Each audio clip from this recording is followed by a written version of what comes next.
Pilipinas, pasok sa listahan ng mga pinakatiwaling bansa sa Southeast Asia. Ayon sa pinakahuling ulat, ikatlo na ang bansa sa mga may pinakamababang marka pagdating sa transparency at good governance sa rehiyon. Ang grupong Task Force Kasanag hindi na napigilang magpahayag ng matinding pagkadismaya sa talamak na korupsyon. Mula sa flood control projects hanggang sa issue ng maletang pera. Narito ang balita ni Paul Montibon. Ayon sa anti-corruption group na Task Force Kasanag, sa panguna ng kanilang founder na si Dr. John Chong, patunay ang ulat na ito na malalim na ang problema ng korupsyon na sumasakal sa ekonomiya ng Pilipinas at sa tiwala ng publiko. Sa pinakahuling Corruption Perceptions Index ng Transparency International, nakapagtala ang Pilipinas ng humigit kumulang 33 sa 100 na marka. Dahilan upang mapabilang ito sa mga bansang may mababang performance sa ASEAN pagdating sa transparency at good governance. Dahil dito, inilagay ang bansa sa ikatlong pwesto sa hanay ng mga sinasabing pinakatiwaling bansa sa rehiyon, kasunod ng Myanmar at Cambodia. Nalulungkot tayo, sir, no? Yan ang ating reactions. Napakalungkot at naiinsulto tayo.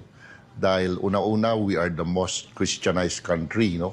In the whole Asia, according to the late Pope John Paul II. At hindi lang Christianized country. Maraming mga tatalinong Pilipino at marami ring matitinong Pilipino.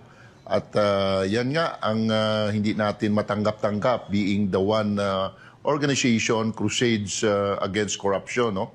Na hindi matatanggap natin na ganun ang result ng ating bansang Pilipinas na we are the most corrupt and then we are the most Christianized country naman. Giit ng grupo, ang ganitong imahe ng bansa ay direktang nakakaapekto sa pagpasok ng mga dayuhang negosyo at mamumuhunan. Number one, transparency is the most important, no, sa ating bayan. At dahil dyan sa mga records na yan, I am sure, no, maapektuhan talaga.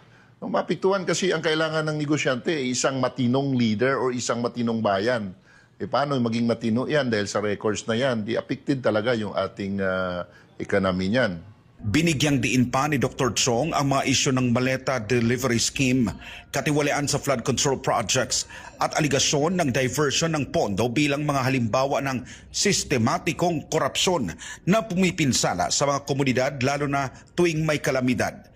Dagdag pa ng Task Force Kasanag, bukas sila sa pagsasampa ng reklamo laban sa mga mapatutunayang sangkot sa katiwalian at hinihikayat ang publiko na lumapit sa kanilang tanggapan para sa mga ulat. Wala tayong sasantusin, wala tayong pipiliin dahil we believe that nobody is above the law. Nananatili yung ating prinsipyo na pag may ebidensya, talagang pupunta yan sa proper agency ang kanilang bagsak. You are not a king, and that is not your kingdom. No? You are a public servant, you are accountable to the public, at mananagot kayo dahil walang forever.